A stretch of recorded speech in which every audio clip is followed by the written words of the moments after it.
తెలంగాణ భవన్లో మాజీ మంత్రి హరీష్ రావు మాట్లాడుతున్నారు. ఆ లైవ్ చూద్దాం. లోపలనే కలెక్టర్ దో మాట, మంత్రులది ఒక మాట ఉండొచ్చా? ఇలా రామప్ప కింద కూడా తూములు మూసేసినారు. నాట్లేసుకున్న రైతుల పరిస్థితి ఏం కావాలి?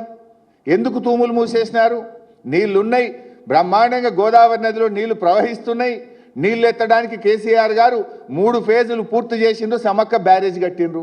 నీళ్లు ఎత్తకుండా ఎందుకు కలెక్టర్ గారు నిన్న తూములు మూసిండ్రు, నీళ్లు ఇయ్యమని కలెక్టర్ గారు ఎందుకు చెప్పిండ్రు?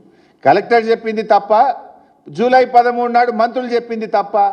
క్షమాపణ చెప్పండి. మరి మీ చేతగాంతనం వల్ల, మేము సకాలంలో మోటార్లు మరమ్మతు చేయకపోవడం వల్ల 10 మోటార్లు నడపలేకపోతున్నాం, తప్పైందని క్షమాపణ కోరండి రైతాంగాన్ని. రైతులకు ఇన్పుట్ సబ్సిడీ, మరి ఆ క్రాప్ హాలిడే ప్రకటించి డబ్బులు ఇవ్వండి రైతులకు. ఏం పిచ్చి తుగ్లక్ చర్యలు ఏంది? ఇది తుగ్లక్ ప్రభుత్వం లాగా ఉన్నది. మంత్రులు పోయి ఇస్తామంటారు, కలెక్టర్ ఇయ్యమంటారు. What is this? It's a joke. చిన్నపిల్లలు ఆటలాగా చేస్తూ ఉన్నారు మీరు ఈరోజు రాష్ట్రాన్ని. ఇది రాష్ట్రం నడిపే పద్ధతేనా?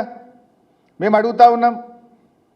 ఇది చాలా దుర్మార్గమైనటువంటి పరిస్థితి. నిజానికి రైతులు ఎంత కష్టపడతారండి మనకు తెలియదా? ఒక ప్రభుత్వానికి ఈ రకంగా వ్యవహరించేది.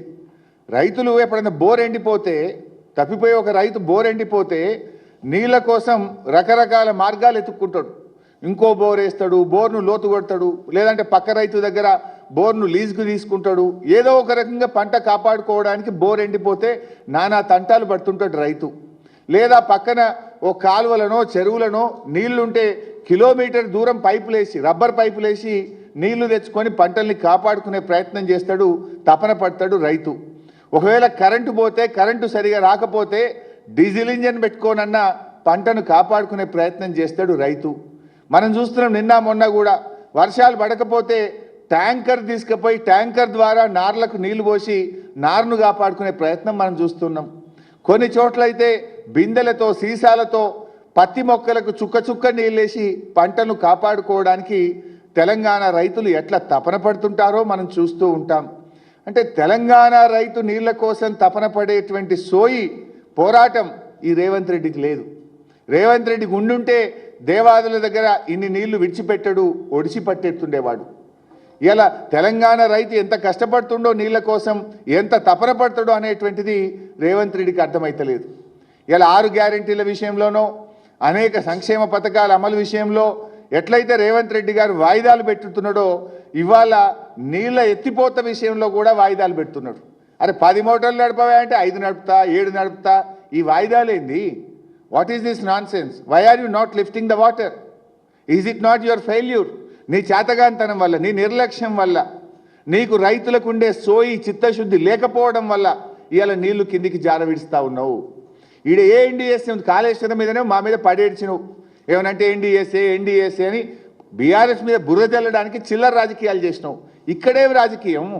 ఈడేమడ్డం వచ్చింది? 10 మోటార్లు నడపకుండా జూన్ 1వ తేదీ నుంచి ఇవాళ వరకు 50 రోజుల నుంచి ఎందుకు ఈ డ్రామాలు చేస్తున్నావు అని నేను అడుగుతా ఉన్నా.